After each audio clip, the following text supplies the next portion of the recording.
Hello guys. So இந்த வீடியோவில் நம்ம என்ன பார்க்க போகிறோம் அப்படின்னா, this is actually part 2 of the chapter 2. சரியா? ஸோ சாப்டர் 2ல் செகண்ட் வீடியோ தான் இது. இதுக்கு முன்னாடி இருந்த வீடியோவில் ஸ்ட்ராட்டஜிக் அனலைசிஸ்னால் என்னென்ன இஷ்யூஸ் நம்ம கன்சிடர் பண்ணணும், என்னென்ன 2 இம்பார்ட்டன்ட் கன்சிடரேஷன்ஸ், ஸோ அதுக்கப்புறம் 2 லிமிடேஷன்ஸ் இதெல்லாம் பார்த்தோம். கரெக்டாக? அதுக்கப்புறம் ஒரு big topic which is business environment. So அதுக்குள்ளே என்னென்னலாம் இருக்குது, பிஸ்னஸ் என்விரான்மெண்ட் பிஸ்னஸ்க்கு எப்படி ஹெல்ப்ஃபுல்லாக இருக்குது, அதுக்கான 5 வேஸ், அப்புறம் 2 crucial aspects, micro environment, macro environment, internationalization பண்ணுறது எப்படி, எதுக்கு பண்ணுறோம், அண்ட் அது பண்ணணும்னா என்ன விஷயம் நம்ம அனலைஸ் பண்ணணும். ஸோ அந்த 3 திங்ஸ் இதெல்லாம் லாஸ்ட் வீடியோவில் நம்ம பார்த்தோம். கரெக்டாக? ஸோ இந்த வீடியோவில் நம்ம என்ன பார்க்க போகிறோம் அப்படின்னா, the continuation of part 2 of the chapter which is product and industry. சரியா? ஸோ நீங்கள் நியூவாக இருந்தீங்கன்னா ஃபர்ஸ்ட் வீடியோ பார்த்துட்டு அதுக்கப்புறமா வாங்க. So further without wasting of time let's go into the video. Okay. So product and இண்டஸ்ட்ரியில் இப்போது என்ன ஒரு இன்ட்ரெஸ்டிங்கான ஒரு பிராண்ட் சூஸ் பண்ணியிருக்கேன் அப்படின்னா, மேகி. ஸோ மேகி நம்ம எல்லாருக்கும் தெரியும். கரெக்டாக? ஸோ மேகி எல்லாருக்குமே தெரியுமா? ஸோ இதை தான் நான் இப்போ சூஸ் பண்ணியிருக்கேன். இதை வச்சு உங்களுக்கு ப்ராடக்ட் அண்ட் இண்டஸ்ட்ரியில் வர characteristics of product, value chain analysis, அப்புறம் ப்ராடக்ட் லைஃப் சைக்கிள் இது எல்லாமே சொல்லி கொடுத்துருவேன். ஓகேவா? Okay guys. ஸோ ஸ்டார்ட் பண்ணலாமா? Okay.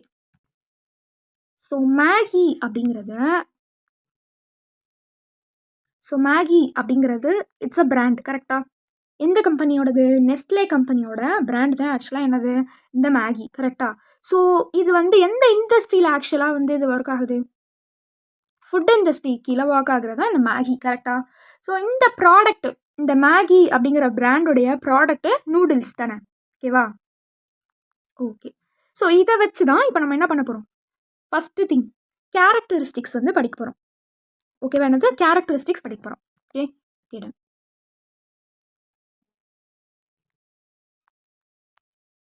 Okay done. So characteristics of product அப்படின்னு வரப்போ நம்மளுக்கு product are either tangible or intangible. Product அப்படிங்கிறது டேஞ்சிபிளாகவும் இருக்கலாம், இன்டேஞ்சிபிளாகவும் இருக்கலாம். இந்த இடத்துல நம்மளுக்கு மேகி அப்படிங்கிறது ஒரு நூடுல்ஸ். கரெக்டாக? அந்த கேக் அப்படிங்கிறது நம்மளால டேஞ்சிபிள் தான். ஸோ இதே அந்த மேகி குக் பண்ணுறதுக்கான ரெசிபி ஒரு ஆப்பில் இருக்குது. ஸோ இந்த ஆப்பில் நீங்கள் ரெசிபி பார்த்துக்கலாம், நீங்கள் பண்ண ரெசிபியை அப்லோட் பண்ணலாம், இதில் நிறைய கஸ்டமர் ஃபீச்சர்ஸ்லாம் இருக்குது அப்படின்னா அந்த ப்ராடக்ட் இன்டேஞ்சிபிள். கரெக்டாக? So product are either tangible or intangible. So மேகிக்குன்னு ஒரு ப்ரைஸ் இருக்கா? கரெக்டாக? So product has price. So இந்த மாதிரி 15 ருபீஸ் பேக்கெட் ஒன்று இருக்குது. ஸோ அதில் என்ன ஒரு 2 கேக்ஸ் போல் இருக்கும். அதில் 1 ஃபோல்டட் கேக் இப்படி இருக்கும்னு நினைக்கிறேன். ஓகேவா?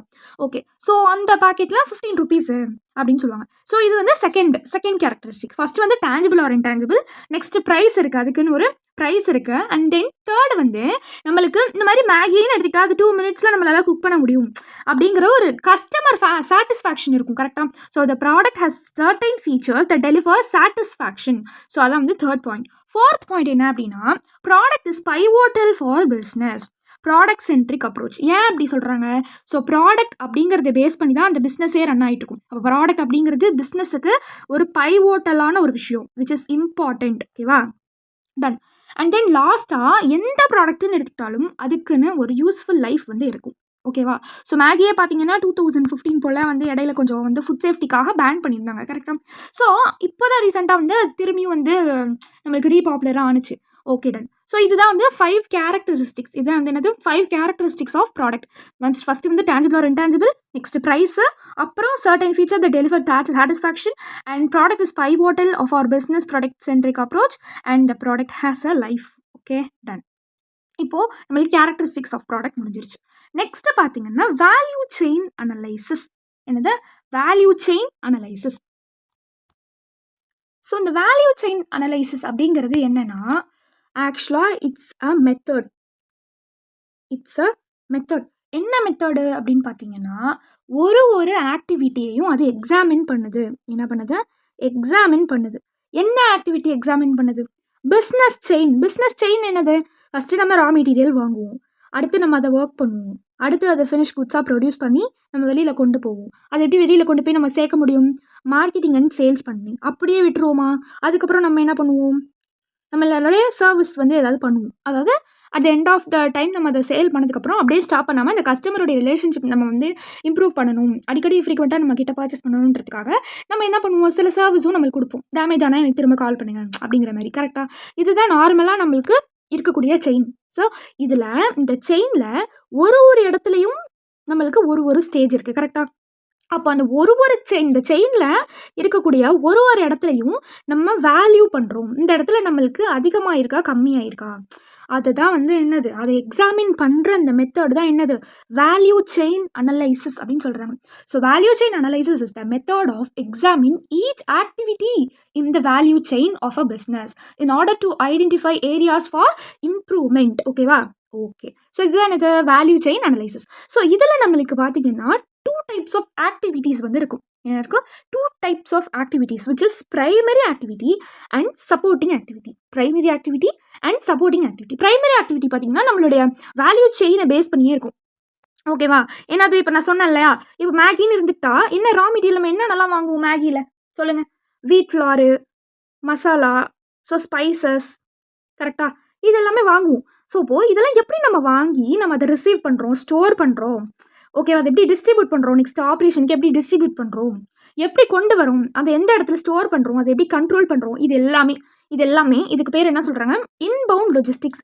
என்ன சொல்கிறாங்க? இன்பவுண்ட் லாஜிஸ்டிக்ஸ் அப்படின்னு சொல்கிறாங்க. சரியா? ஸோ இன்பவுண்ட் லாஜிஸ்டிக்ஸ் பொறுத்த வரைக்கும் என்னது, receiving, storing and distributing the input to the product. Okay. So அதை மெட்டீரியல் ஹேண்டில் பண்ணுறதா இருக்கட்டும், ஸ்டாக் கண்ட்ரோல் பண்ணுறதா இருக்கட்டும், இதெல்லாம் எப்படி டிரான்ஸ்போர்ட் பண்ணுறாங்க, வேர் ஹவுஸ் பண்ணுறாங்கன்றதா இன்பவுண்ட் லாஜிஸ்டிக்ஸ். ஸோ மேகியில் அடுத்து என்ன இருக்கும், இந்த மாதிரி வந்து அது எல்லாத்தையும் யூஸ் பண்ணி மிக்ஸ் பண்ணி இந்த கேக்கா நூடுல்ஸ் எல்லாம் இருக்கும் இல்லையா. ஸோ அந்த மாதிரி ஒரு பேக்கெட் பொறுத்து 15 rupees பேக்கெட்னா 2 cakes இருக்கும், 40 rupees பேக்கெட்னா ஒரு 8 cakes போல இருக்கும். ஸோ இதுதான் கரெக்டாக. அப்போது அதை வந்து அவங்க வந்து என்ன பண்ணுறாங்க, எக்ஸிக்யூட் பண்ணுறாங்க. இந்த மாதிரி transform these input to final product or service. So இதை என்ன பண்ணுறாங்க, அடுத்து பேக் பண்ணி அதை அசம்பிள் பண்ணி ஏதாவது தவறு இருக்கான்றதை டெஸ்ட் பண்ணுறாங்க. ஸோ அப்போ இந்த ஸ்டேஜில் என்ன நடக்குது, ஆப்ரேஷன்ஸில் converting the raw material into finished goods. So அப்போ இங்கே நம்மளுக்கு ரா மெட்டீரியல் கிடச்சிது, இங்கே அது கன்வெர்ட் ஆகுது. தேர்ட் என்னது, அவுட்பவுண்ட் லாஜிஸ்டிக்ஸ். இங்கே என்ன ஆயிடுது, அந்த ஃபினிஷ்டு குட்ஸை கலெக்ட் பண்ணி ஸ்டோர் பண்ணி அடுத்து கஸ்டமருக்கு டெலிவர் பண்ணுறதுக்கான அந்த வேலையை இங்கே பார்க்குறாங்க. For tangible product this would be warehousing or material handling the transport. கரெக்டாக? இப்போ சர்வீஸாக இருந்தால் இது வந்து ப்ராடக்டாக இருக்கனால நம்ம ஹேண்டில் பண்ணுறோம், வேர் ஹவுஸ் பண்ணுறோம், ஸ்டோர் பண்ணுறோம். இதே சர்வீஸாக இருந்தால் என்ன ஆகும், அதுக்கேற்ற மாதிரி அரேஞ்ச்மெண்ட் கஸ்டமர்ஸ்க்கு போகும், அவ்வளோதான். ஓகேவா? ஸோ அப்போது இதை மக்கள்கிட்ட கொண்டு போய் சேர்க்கறது. ஸோ அப்போ மார்க்கெட்டிங் அண்ட் சேல்ஸ் தான் எப்படி மக்கள்கிட்ட கொண்டு போய் சேர்க்குறோம், அட்வர்டைஸ்மெண்ட் மூலமாகவோ ப்ரொமோஷன் மூலமாகவோ இருக்கும். கரெக்டாக? ஸோ கஸ்டமரோ இந்த யூஸ் பண்ணுறவங்களோ அந்த ப்ராடக்ட் இதுமாரி ஒரு ப்ராடக்ட் இருக்குன்றதை எப்படி தெரிஞ்சுக்கிறாங்க, அதுக்கான அவேர்னஸ் எப்படி கிடைக்குது, மார்க்கெட்டிங் அண்ட் சேல்ஸ் மூலமாக கிடைக்குது. ஓகேவா? So sales administration, advertising, selling இதெல்லாம் இதில் தான் இருக்குது. ஓகேவா?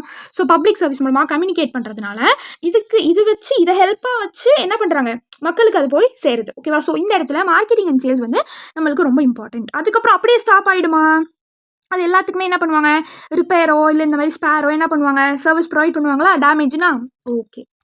இதுதான் என்னென்னு சொல்கிறாங்கன்னா சர்வீஸ்ன்னு சொல்கிறாங்க.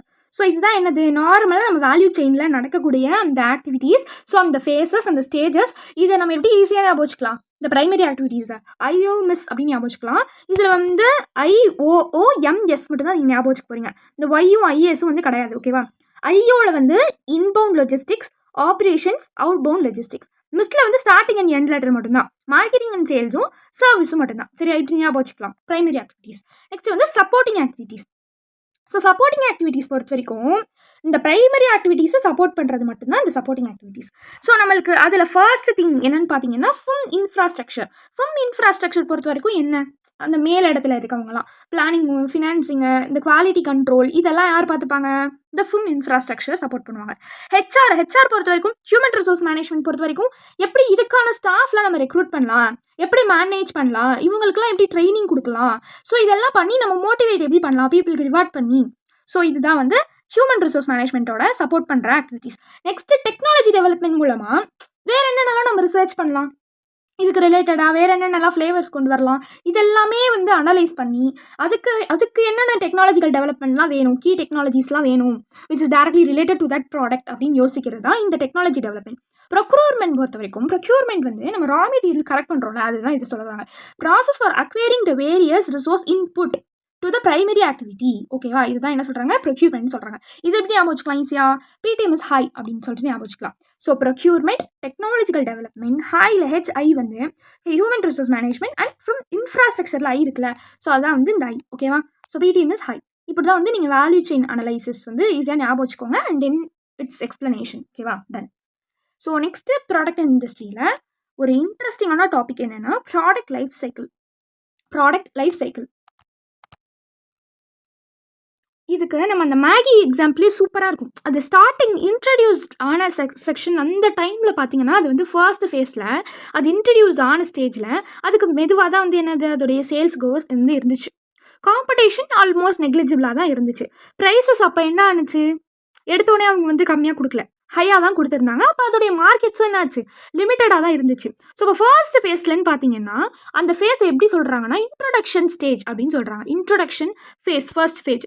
செகண்ட் என்ன ஆச்சு அப்படின்னா அதோடைய டேஸ்ட் எல்லாருக்கும் பிடிச்சி போய் அது கொஞ்சம் க்ரோ ஆக ஆரம்பிச்சிது.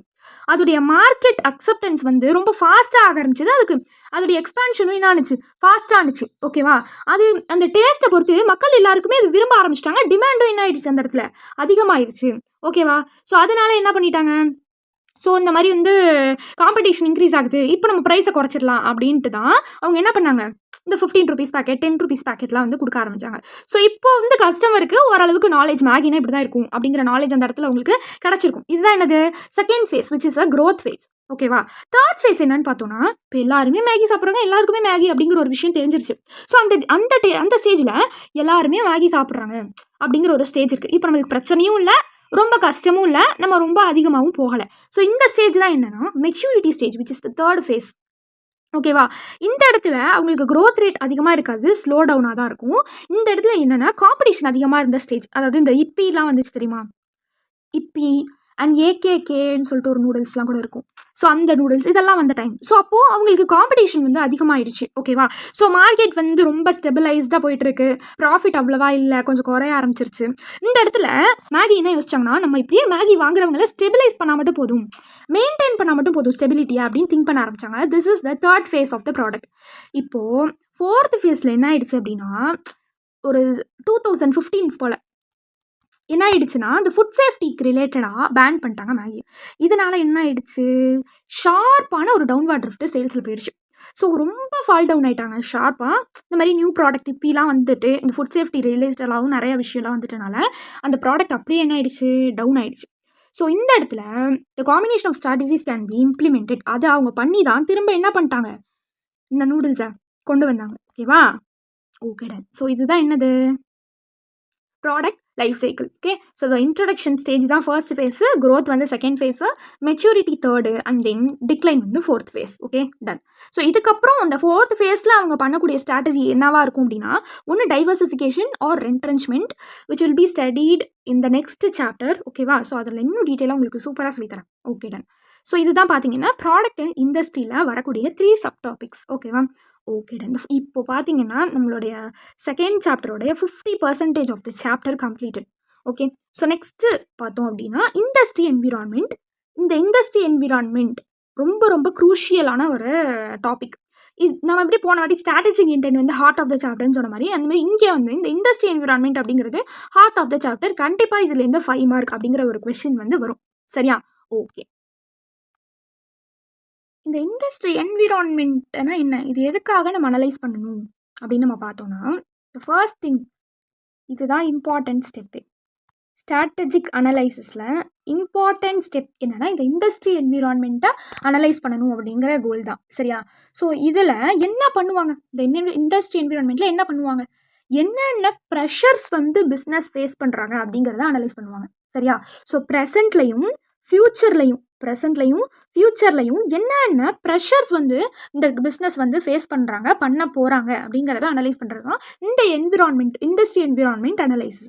சரியா, என்னென்ன ப்ரெஷர், ஸோ இதுக்கு என்ன நம்ம பிராண்டு சூஸ் பண்ணலாம், டவ் வந்து எல்லாருக்குமே தெரியும். ஓகேவா, ஸோ டவ் அப்படிங்கிற பிராண்ட் சூஸ் பண்ணலாம். இது வந்து யாரோடது, யூனிலெவர் கம்பெனியோட பிராண்டு என்னது டவ். ஸோ இவங்க என்ன வந்து ப்ரெஷர்ஸ் ஃபேஸ் பண்ணுறாங்க அப்படின்னு பார்த்தோன்னா ஃபஸ்ட்டு ப்ரெஷர் பார்த்தீங்கன்னா ரைவல் செல்லர்ஸ், அதாவது எக்ஸிஸ்டிங் இப்போ இருக்கிற காம்படிட்டர்ஸ். அவங்க என்ன வந்து ஸ்பெசிஃபிக்கான ஸ்ட்ராட்டஜி வந்து யூஸ் பண்ணுறாங்க, மார்க்கெட் மேனுவரிங் அப்படின்னா ஸ்பெசிஃபிக்கான ஸ்ட்ராட்டஜி வந்து யூஸ் பண்ணுறது மார்க்கெட்டில். So market manoeuvring and then buyer partnerage. ஸோ இந்த இடத்துல வந்து ரைவல் செல்லர்ஸ் யாரெல்லாம் இருக்காங்க, இந்த மாதிரி சேம் சோப் வேறு ஏதாவது சோப் இண்டஸ்ட்ரி கிரியேட் பண்ணுறவங்க அந்த பிராண்டாக இருக்கலாம். ஓகேவா? ஸோ இதான் வந்து என்ன சொல்கிறாங்க, ஃபஸ்ட்டு ப்ரெஷரு ரைவல் செல்லர்ஸ். இப்போ நம்மளுக்கு ஈடு கட்டுற மாதிரி ஒரு போட்டி போட்டுட்டு ஒருத்தவங்க ஒரு பிராண்ட் இருக்கிறாங்கன்னா அவங்க தான் இந்த ரைவல் செல்லர்ஸ். நெக்ஸ்ட் வந்து நியூ என்ட்ரண்ட். இப்போ இல்லவே இல்லை, ஆனால் மேபி அந்த வரணும் அப்படிங்கிற அந்த த்ரெட் வந்து இருக்கும். ஸோ அதான் வந்து என்னது, நியூ என்ட்ரண்ட். ஓகேவா? நெக்ஸ்ட் வந்து சப்ஸ்டிடியூட். இப்போ ஃபார் எக்ஸாம்பிள் ஒரு பாடி லோஷன் வந்து டவ் வந்து கொடுக்குறாங்க அப்படின்னா சேம் அதே மாதிரி நிவ்யாலையும் வச்சுருப்பாங்க. ஓகேவா? ஸோ அதை ரீப்ளேஸ் பண்ணுற மாதிரி, இது இல்லைனா என்ன, இது வாங்கிக்கலாமே, இது ஒரே மாதிரி தானே இருக்கும், என்ன போ அப்படிங்கிற மாதிரி ஒரு ஆல்டர்னேட்டிவ் கொடுத்துட்டாங்கன்னா அதுவும் நம்மளுக்கு ஒரு pressure, which is third pressure. Fourth, suppliers bargain பண்ணுவாங்க. ஸோ அந்த இடத்துல என்ன ஆயிடுது, சப்ளையர் செல்லர் கொலாபரேஷன் ஏற்படுது. ஸோ அது ஒரு ப்ரெஷர். இன்னொன்று, வாங்குற கஸ்டமர் பார்கெயின் பண்ணுவாங்க. ஸோ அப்போ என்ன ஆகுது, செல்லர் பயலுக்கான கொலாபரேஷன் ஏற்படுது. ஸோ இந்த மாதிரி 5 ப்ரெஷர்ஸ் வந்து நம்மளுக்கு யார் சொல்கிறா, போர்ட்டர் வந்து சொல்கிறார். ஓகேவா? மைக்கேல் போர்ட்டர் என்ன சொல்கிறாரு, இந்த மாதிரி 5 ப்ரெஷர்ஸ் வந்து இருக்குது என்விரான்மெண்ட்டில், இதுதான் நீங்கள் அனலைஸ் பண்ணுற மாதிரி இருக்கும் அப்படின்னு வந்து சொல்கிறாரு. சரியா? ஓகே, இப்போது எப்படி அனலைஸ் பண்ணணும்? C, steps that strategies can use the 5 forces model to determine what competition is like given the industry. ஓகேவா? ஸோ என்ன ஸ்டெப் அப்படின்னா 3 ஸ்டெப்பு வந்து சொல்கிறாங்க. ஃபஸ்ட்டு திங், என்ன ப்ரெஷர்னு கண்டுபிடிங்க. என்ன ப்ரெஷர்னு கண்டுபிடிங்க. ஃபஸ்ட்டு ஸ்டெப் என்னது, என்ன ப்ரெஷர்னு ஃபஸ்ட்டு ஐடென்டிஃபை பண்ணுங்கள். செகண்ட் ஸ்டெப்பு, அந்த ப்ரெஷரு எந்த அளவு இருக்குது, ஸ்ட்ராங்காக இருக்கா, மாட்ரேட்டாக இருக்கா, லோவாக இருக்கா, இதை வந்து அனலைஸ் பண்ணுங்கள் அப்படின்னு சொல்கிறாங்க. இப்போ டவ்வுன்னு இருக்குன்னா, இப்போ டவ்வுக்கு வந்து சப்ஸ்டிடியூட்டில் நம்ம போய் பார்த்தோம் அப்படின்னா நிவ்யாலாம் வருது. இப்போ இது என்ன ப்ரெஷரில் இருக்குது, சப்ஸ்டிடியூட்டில் இருக்குது, சப்ஸ்டிடியூட் ப்ரெஷரில் இருக்குது. அப்போ அது ரிலேட்டிவ்லி ஹை. கண்டிப்பாக நம்ம டவ்வு வந்து இப்போ இந்த இடத்துல இழுத்து முடிச்சுன்னா அதுக்கு பதிலாக நிவ்யா எல்லோரும் யூஸ் பண்ண ஆரம்பிச்சிடுவாங்க. ஸோ அப்போ இந்த இடத்துல நம்மளுக்கு என்ன இருக்குது, ஹையாக இருக்குது. அப்போது எவ்வளோ ஸ்ட்ராங்காக இருக்குது அந்த ப்ரெஷர்னு பார்க்குறப்போ நம்மளுக்கு அந்த சப்ஸ்டிடியூட் அப்படிங்கிற ப்ரெஷர் ஹையாக இருக்குது, ரொம்ப ஸ்ட்ராங்காக இருக்குது. அதுதான் வந்து செகண்ட். ஃபஸ்ட்டு என்ன ப்ரெஷர், அது எந்த அளவு இருக்குது அப்படிங்கிறது second step. Third step, determine whether collective strength of five forces is conductive to earning attractive profits. So அதனால ப்ராஃபிட் வந்து நம்மளுக்கு பாதிக்குமா, நம்மளால் அதிகமாக எடுக்க முடியுமா இந்த மாதிரி பண்ணுறனால அப்படிங்கிறது தேர்ட் ஸ்டெப்பாக சொல்கிறாங்க. சரியா? ஓகேவா? இப்போ நம்ம மேலே பார்த்தா அதே 5 ஃபோர்ஸஸ் தான் என்னென்னலாம் பண்ணணுன்றதை இந்த 5 ஃபோர்ஸஸ் மாடலில் இந்த போர்ட்டர் சொல்லியிருப்பார். ஸோ நியூ என்ட்ரன்ஸ் வந்து என்ன, bargaining power of buyer, bargaining power of supplier. So இந்த ரைவல்ரி சிலர்ஸ் பார்த்தோம்ல, எக்ஸிஸ்டிங் அவங்க, அண்ட் தென் இந்த சப்ஸ்டிடியூட் அந்த த்ரெட் இருந்தால் என்ன, இந்த மாடல்ஸில் அவங்க என்ன பண்ணியிருப்பாங்க, எக்ஸ்பிளைன் பண்ணியிருப்பாங்க. சரியா? அதில் ஃபர்ஸ்ட் நம்ம இப்போ என்ன லேர்ன் பண்ண போகிறோம்னா the threat of new entrant. Okay, இது எப்படி நீங்கள் ஞாபகம் வச்சுக்கலாம்னா செப்ஸ் பார் அப்படின்னு ஞாபகம் வச்சுக்கலாம். ஸோ செப்ஸ் பாருக்கு நம்மளுக்கு தெரியும். ஸோ கேபிட்டல் ரெக்வயர்மெண்ட், சீக்கு, economies of scale, product differentiation, ஸ்விட்சிங் காஸ்ட், இது வந்து செப்ஸ். பார்க்கு வந்து brand identity, access to distribution channel, possibility of aggressive retaliation. இப்போ இதெல்லாம் ஏன் வந்து இதில் நம்ம படிக்கிறோம்னா the threat of new entrant. இந்த இடத்துல நம்ம இப்போ கேபிட்டல் ரெக்வயர்மெண்ட்டின்னு வரோம்னா இந்த கேபிட்டல் ரெக்வயர்மெண்ட் நம்ம அதிகமாக போடுறோம் அப்படின்னா நம்மளுக்கு லோ த்ரெட் ஆஃப் என்ட்ரி. ஏன் நம்மளுக்கு த்ரெட் இருக்காது, புதுசாக வந்தாலும் நம்ம கேபிட்டல் அதிகமாக போட்டிருக்கனால நம்மளுக்கு அந்த என்ட்ரிஸ், புதுசாக கொடுக்குற என்ட்ரியோடைய த்ரெட் வந்து நம்மளுக்கு என்ன ஆகுது, ரிலேட்டிவாக லோ ஆகுதுன்னு சொல்கிறாங்க. சரியா? நெக்ஸ்ட் வந்து எக்கனாமிஸ் ஆஃப் ஸ்கேல். இப்போ வந்து ஒரு சோப்பே பார்த்தீங்கன்னா டவ்வில் 60 to 70 rupees something cost per unit, அதாவது காஸ்ட் பர் சோப். ஒரு சோப்பு ரிலேட்டிவ்லி ஐ திங்க் இப்போது இவ்வளோ கிராம்ஸ் ஆஃப் சோப்பு இவ்வளோ ருப்பீஸ் அப்படின்னு விற்கிறாங்கன்னா அந்த எக்கனாமிக்ஸ் ஆஃப் ஸ்கேல் அதை தான் சொல்ல வராங்க. இவ்வளோ இருக்கணும், அது நம்ம கம்மியாக கொடுக்கணும் அப்படிங்கிறத சொல்கிறாங்க. Next product differentiation. இப்போ இங்கே வந்து ஆட்லலாம் பார்த்தீங்கன்னா தெரியும், டவ் சோப் விளம்பரம் வரப்போ இந்த மாதிரி கால் பங்கு மாய்ஸ்சரைசிங் க்ரீம் வந்து நான் யூஸ் பண்ணியிருக்கோம் அப்படின்னு வந்து சொல்லுவாங்க. ஸோ அது வந்து என்னது, மற்ற ப்ராடக்டோட அது கொஞ்சம் என்னடா இதுலேயே மாய்ஸ்சரைசிங் க்ரீம் வந்து யூஸ் பண்ணுறாங்களா அப்படின்னு வந்து அதில் டிஃப்ரெண்ட்டாக தெரியுதுல, ப்ராடக்ட் டிஃப்ரென்சியேஷன் நம்மளால் அதை பார்க்க முடியுது. நெக்ஸ்ட் வந்து ஸ்விட்சிங் காஸ்ட்னு வரப்போ இது எதை சொல்ல வராங்கன்னா, இப்போ டவ்வை தவிர்த்து வேறு ஏதாவது அவங்க யூஸ் பண்ண போகிறாங்க, இதுக்கு பதிலாக நிவ்யா யூஸ் பண்ண போகிறாங்க, நிவ்யாவில் இருக்க பாடி லோஷன் சம்திங் ஏதாவது யூஸ் பண்ண போகிறாங்க அப்படின்னா, அப்போது இப்போ டவ் வந்து பர் லோஷன் 70 rupees அப்படின்னா நிவ்யா அது வந்து 80 rupeesனா ஸ்விட்சிங் காஸ்ட் 10 தானே இருக்குது, அதுக்கு மாற்றிட்டே போயிடலாமே அப்படின்னு போவாங்க. ஸோ இதுதான் வந்து ஸ்விட்சிங் காஸ்ட் வந்து நம்ம என்ன பண்ணணும், இந்த மாதிரி வந்து அதை வந்து நம்ம வந்து கான்சென்ட்ரேட் பண்ணணும். நம்ம வந்து ஸ்விட்சிங் காஸ்ட் லோவாக இருந்ததுன்னா அப்போது நம்ம ஹையாகிட்டு, அதாவது என்ன ஆகுது, நம்மளுக்கு அந்த இடத்துல த்ரெட்டு அதிகமாக இருக்குது அப்படின்னு அர்த்தம். ஓகேவா? ஸோ ஸ்விட்சிங் காஸ்ட் முடிஞ்ச அளவுக்கு நம்ம என்ன பண்ணணும்னா ஹையாக ஏற்ற பார்க்கணும். ஓகேவா? இதை வந்து ஸ்விட்ச் பண்ணுறனால அவங்களுக்கு காஸ்ட் அதிகமாக தான் இருக்கணும். ஓகேவா? அந்த மாதிரி இருக்க மாதிரி நம்ம பார்த்துக்கணும். நெக்ஸ்ட் வந்து பிராண்ட் ஐடென்டிட்டி. பிராண்ட் ஐடென்டிட்டி பொறுத்த வரைக்கும் நம்மளுக்கு தெரியும், ஆல்ரெடி வந்து இது நிறைய இயர்ஸ் இருக்கிறனால அந்த பிராண்டை நம்மளால அழிக்க முடியாது. ஸோ அந்த பிராண்ட் ஐடென்டிட்டி நம்ம கொடுத்தோம் அப்படின்னா என்னதான் நியூ என்ட்ரன்ட் வந்தாலும் நம்ம அதுலேருந்து வந்து தப்பிக்க முடியும். கரெக்டாக? Okay. Access to distributional channel. Distribution channel பொறுத்த வரைக்கும் என்னதான் வந்து சூப்பர் மார்க்கெட்லேருந்து வந்து கேட்டாலும், ஃபார்மசிலேருந்து வந்து கேட்டாலும், காஸ்மெட்டிக் ஸ்டோர்ஸில் கேட்டாலும், ஆன்லைன் ஸ்டோர்ஸில் கேட்டாலும் நம்ம அதுக்கு அக்சஸ் கொடுக்கணும். அப்போ தான் அது மக்கள்கிட்ட போய் சேரும் அப்படின்னு சொல்கிறாங்க. சரியா? அதுக்கப்புறம் அதாவது இந்த டவ் சோப் பொறுத்த வரைக்கும் சொல்கிறேன். மற்றபடி டிஸ்ட்ரிபியூஷன் சேனல்ஸ் அப்படிங்கிறது ஒரு ப்ராடக்ட்டுக்கு ஏற்ற மாதிரி வேறு மாதிரி இருக்கும். Next possibility of aggressive ரிட்டேலியேஷன்.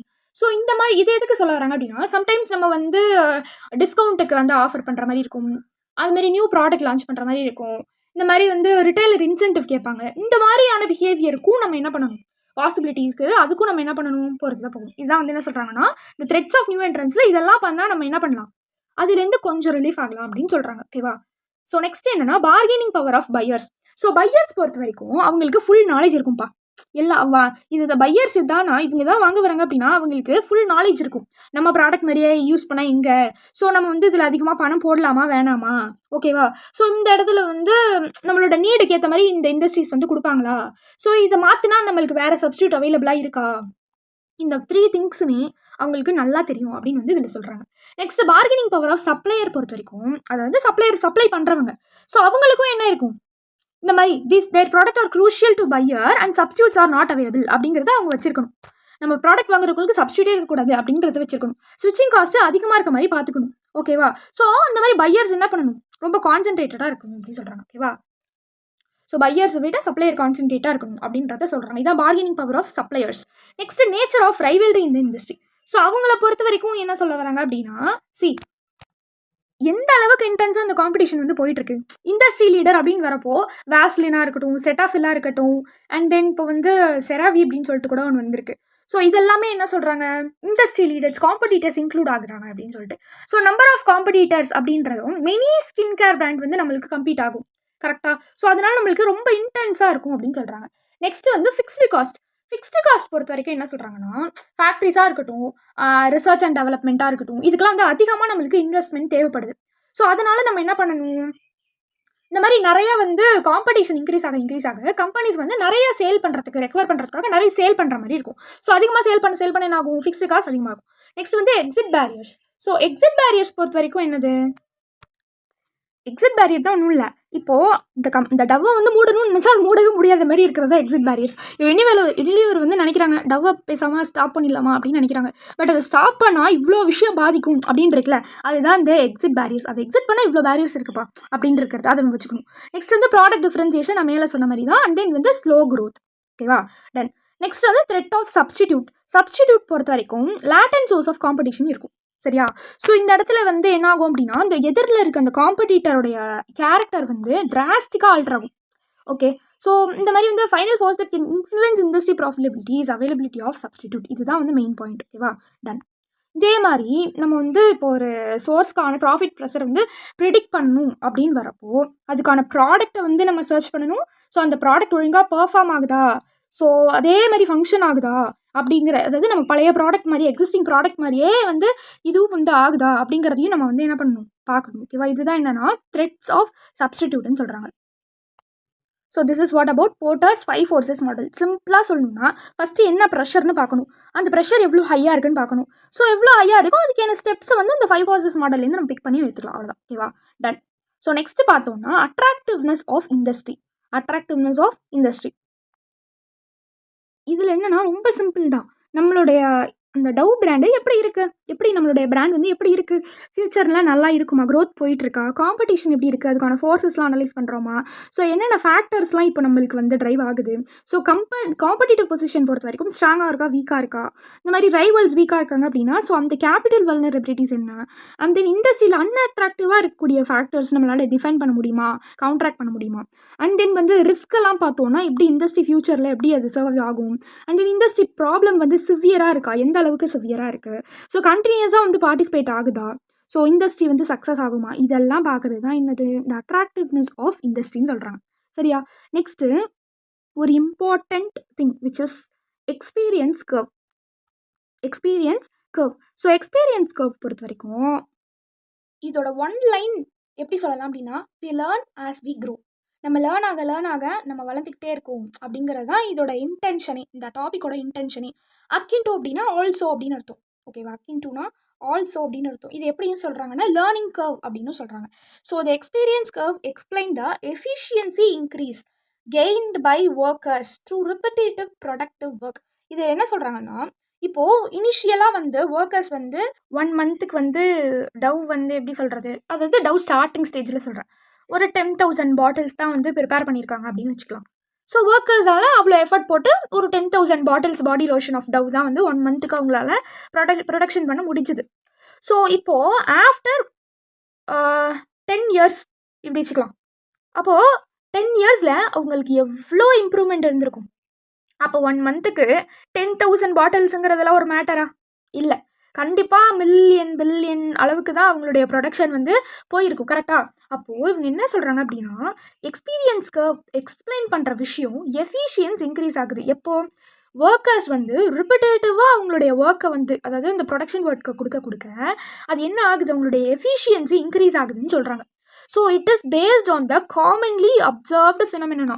எல்லா இடத்துலையும் அப்சர்வ் பண்ணதில் இப்படி தான் நடந்திருக்கு அப்படின்னு வந்து சொல்கிறாங்க. சரியா? ஓகே. இதில் என்ன ஆகும் அப்படின்னா, யூனிட் காஸ்ட் வந்து டிக்ளைன் ஆகும்.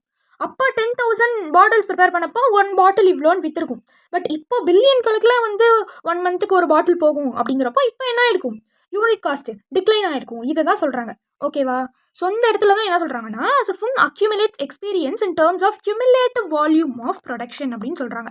இதுக்கு பேர் தான் என்னது, எக்ஸ்பீரியன்ஸ் கர்வ். இதனால என்ன இது ரிசல்ட் அப்படின்னா, நம்மளுக்கு 4 பாயிண்ட்ஸ் இருக்குது.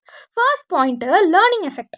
ஃபர்ஸ்ட் பாயிண்ட் என்ன, லேர்னிங் எஃபெக்ட். இதில் தான் என்ன சொன்னேன் அப்படின்னா, இப்போது 1 பாட்டில் வந்து தயாரிக்கிறதுக்கு 3 minutes வந்து தேவைப்படுது அப்படின்னா, ஆஃப்டர் அ மந்த் அந்த ஒர்க்கர்ஸ் வந்து என்ன பண்ணிடுவாங்க, அந்த 3 minute வந்து 1 minute மாற்றிருப்பாங்க. 1 பாட்டிலுக்கு 1 minute தான் தேவை அப்படிங்கிற மாதிரி ஆகிடும். ஸோ இந்த இடத்துல லேர்னிங் எஃபெக்ட்னால என்ன ஆகுது, இந்த ரிப்பீட்டேஷன் ப்ராசஸ்னால ஒர்க்கர்ஸோடைய எஃபிஷியன்சி இன்க்ரீஸ் ஆகுது. எக்கனாமிஸ் ஆஃப் ஸ்கேலு நான் ஆல்ரெடி இப்போ சொன்ன மாதிரி தான். இப்போது அவங்க என்ன பண்ணியிருப்பாங்கன்னா, 10 grams ஆஃப் கிளிசரின் வந்து யூஸ் பண்ணுறாங்க அப்படின்னா, ஒரு 1 சோப்புக்கு, சாரி நான் எவ்வளோ கரெக்டாக சொல்கிறேன்னா எனக்கு தெரியல, பட் சும்மா எக்ஸாம்பிளுக்கு சொல்கிறேன். ஸோ இப்போ 10 grams ஆஃப் கிளிசரின் வந்து யூஸ் பண்ணுறாங்க ஒரு பேட்சுக்கு அப்படின்னா, ஸோ அப்போது இன்னும் கொஞ்ச நாள் கழிச்சு டவ் வந்து என்ன பண்ணியிருப்பாங்க, பல்காக பர்ச்சேஸ் பண்ண ஆரம்பிச்சிருவாங்க. 100 grams 1000 grams 10,000 gramsனா அவங்க ப்ரொடக்ஷன் இன்க்ரீஸ் ஆகிட்டே இருக்கும். இதுக்கு தான் என்னதுன்னா எக்கனாமிக்ஸ் ஆஃப் ஸ்கேல்னு சொல்கிறாங்க. ஸோ காஸ்ட் பர் யூனிட் வந்து ஃபால் ஆகும், அதனால வால்யூம் வந்து அதிகமாகுது. ஓகேவா? அதுக்கப்புறம் ப்ராடக்ட் ரீடிசைன் பொறுத்த வரைக்கும் இப்போ வந்து ஃபஸ்ட்லாம் பார்த்தீங்கன்னா டவ் வந்து வேறு மாதிரி இருக்கும். இப்போ பார்த்தீங்கன்னா லோஷன்ஸ்லாம் டிஃப்ரெண்ட்டாக ஒரு ஷேப்பில் கொண்டு வராங்க. ஸோ இந்த மாதிரி ப்ராடக்ட் வந்து ரீடிசைன் பண்ணுறாங்க. ஸோ இது வந்து எக்ஸ்பீரியன்ஸ் கர்வ்ல ஒரு ரிசல்ட்டு. நெக்ஸ்ட் டெக்னாலஜிக்கல் இம்ப்ரூவ்மெண்ட் பொறுத்த வரைக்கும் டவ் வந்து பெட்டர் மிஷின்ஸில் இன்வெஸ்ட் பண்ண ஆரம்பிச்சிருப்பாங்க. ஓகேவா? ஸோ இதனால் எனக்கு வந்து டைம் வந்து குறையுது, லோவர் காஸ்ட் ஆஃப் டைம் அப்படின்றத சொல்கிறாங்க. ஸோ இந்த மாதிரி இருக்கிறது தான் என்ன சொல்கிறாங்க, எக்ஸ்பீரியன்ஸ் கர்வ்லேருந்து வர ரிசல்ட்டுன்னு சொல்கிறாங்க. என்னென்ன, learning effect, economies of scale, product redesign, technological improvement. ஓகேவா? புரியுதா? அடுத்து வந்து ஃபீச்சர்ஸ் ஆஃப் எக்ஸ்பீரியன்ஸ் கர்வ். இது ரொம்ப ரொம்ப ஈஸி. என்னது, ஆஸ் பிஸ்னஸ் ஆர்கனைசேஷன் க்ரோ, அவங்களோட எக்ஸ்பீரியன்ஸும் என்ன ஆகுது, க்ரோ ஆகுது. அவ்வளோதான் ஃபர்ஸ்ட் ஃபீச்சர். செகண்ட் ஃபீச்சர் என்னன்னா, எக்ஸ்பீரியன்ஸ் அப்படிங்கிறது காம்படேட்டிவ் அட்வான்டேஜை ப்ரொவைட் பண்ணுது. என்ன ப்ரொவைட் பண்ணுது காம்படேட்டிவ் அட்வான்டேஜ், புரியலையே.